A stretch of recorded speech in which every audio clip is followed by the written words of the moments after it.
This is Gold Reels, American Archives. But they came back a couple hours later without legs. Really? Yeah.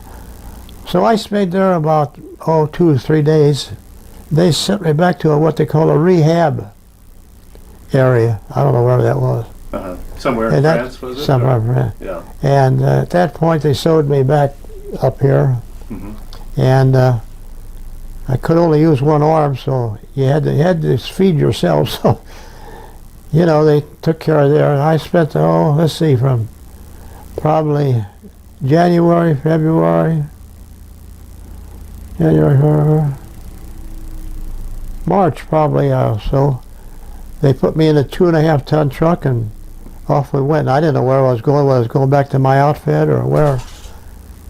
But finally down the road they stopped and they let somebody out. They seemed to know where they were going, so finally they stopped and said, "Martin," that was me. So all of a sudden around the rear of the truck, here comes a bunch of guys. That was my outfit. I was so glad to see them. So by that time the war was getting pretty close to the end.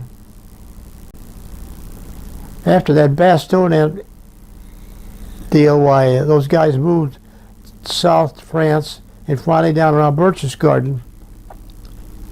And in fact, one time we were at Berchtesgaden when I came back from the hospital.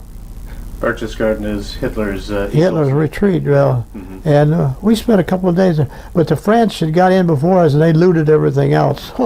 There wasn't much left for us. Real stories, real voices. Subscribe to Gold Reels, American Archives, and be part of the legacy.